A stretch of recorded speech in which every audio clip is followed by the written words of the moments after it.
വെറും 20 രൂപ കൊണ്ട് നമുക്ക് ആലപ്പുഴ ബോട്ടിലൊന്ന് ചുറ്റിക്കറങ്ങിയാലോ?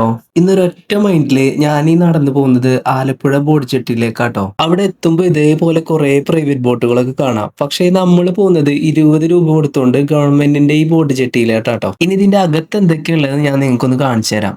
സൈഡിൽ ഇതേപോലെ ഒരു ഡ്രൈവർ ഉണ്ടാവും, ഉള്ളിൽ ഒരു കണ്ടക്ടർ ഉണ്ടാവും, ഇതേപോലെ ബോട്ട് അടുപ്പിക്കാനായിട്ട് 2 ക്ലീനർമാരുണ്ടാവും. പിന്നെ ഫ്രണ്ടിൽ ഞാൻ പറയണ്ടല്ലോ, ഒരു ഡ്രൈവർ ചേട്ടനും ഉണ്ടാവും. കുറെ ജാക്കറ്റുകൾ ഇതേപോലെ കൂട്ടിയിട്ടിട്ടുണ്ട്. ഓരോ സ്റ്റോപ്പ് എത്തുമ്പോഴും ഇവിടുത്തെ നാട്ടുകാർ ഇറങ്ങിയും കയറിയും ഒക്കെ പോകുന്നുണ്ട്. പിന്നെ ഇതിൽ ഏറ്റവും എനിക്ക് ഇഷ്ടമായത് ഇതിലെ നല്ല നല്ല ക്ലീനർമാരാണ്. അവർ ഈ പ്രായമായ ആളുകളെ ഹെൽപ്പ് ചെയ്യുന്നു, സാധനങ്ങൾ ഇറക്കാൻ സഹായിക്കുന്നു, ചെറിയ കുട്ടികളെ കയറാനും ഇറങ്ങാനും സഹായിക്കുന്നു. ബോട്ട് അടുപ്പിക്കുന്ന സമയത്ത് ഇതുപോലെ കയറുകൊണ്ടൊക്കെ കെട്ടി ബോട്ടിനെ ഒതുക്കി നിർത്തുന്നു. നമ്മൾ പോകുന്ന വഴിക്ക് ഇതുപോലെ കുറെ പേര് പ്രൈവറ്റ് ബോട്ടുകളൊക്കെ എടുത്തു പോകുന്നത് കാണാം. ഇതുപോലുള്ള സ്റ്റോപ്പുകളിൽ നിന്ന് ആളുകൾ കയറാനുണ്ടെങ്കിൽ കൈകൊണ്ട് ഇങ്ങനെ കാണിക്കുത്രേ. അങ്ങനെയാണ് ഈ ബോട്ടുകളൊക്കെ ഇതിലോട്ട് അടുപ്പിക്കുന്നത്. ഈ കയറിയ ബോട്ടിന് ലാസ്റ്റ് സ്റ്റോപ്പ് എത്താൻ നമ്മൾ കയറിയാൻ തൊട്ട് 2.5 മണിക്കൂർ ഓൾമോസ്റ്റ് വരുന്നുണ്ട്. അങ്ങനെ വീയപുരം ചുണ്ടൻ പാർക്കിൽ എത്തിയപ്പോൾ ഞാൻ അവിടെ നിന്ന് ഇറങ്ങി. ഇനി ഇവിടുത്തെ ഗ്രാമങ്ങൾക്ക് ഒന്ന് കാഴ്ചകളൊക്കെ ഒന്ന് കാണാമെന്ന് വിചാരിച്ചു. ഇവിടുത്തെ ആൾക്കാരോടൊക്കെ ഞാൻ സംസാരിച്ചപ്പോൾ എന്റെ മനസ്സിൽ തോന്നുന്നു കുറെ ഡൗട്ട്സുകളൊക്കെ ഞാൻ അവരോട് ചോദിച്ചു. അപ്പൊ അവരെന്നോട് പറയാ, പുറമേ നിന്ന് ഒരാൾ വന്ന് നോക്കുമ്പോൾ അവര് വിചാരിക്കും ഇവിടെ നല്ല കഷ്ടപ്പാടാണ്, ഇവരൊക്കെ എങ്ങനെയാണ് ഇവിടെ ജീവിച്ചു പോകുന്നതൊക്കെ. പക്ഷെ ഞങ്ങൾക്ക് ഇവിടെ ഒരു കഷ്ടപ്പാടുമില്ല, ഞങ്ങൾ നല്ല ഹാപ്പി ആയിട്ടാണ് ഇവിടെ ജീവിച്ചു പോകുന്നതെന്നും. ഞങ്ങൾക്ക് കുട്ടികൾക്ക് ഇവിടെ പഠിക്കാൻ സ്കൂളുകളുണ്ട്. ഇനിയിപ്പോ സ്കൂളിൽ പോകുന്ന കുട്ടികൾക്ക് സെപ്പറേറ്റ് ബോട്ടുകളുണ്ട്.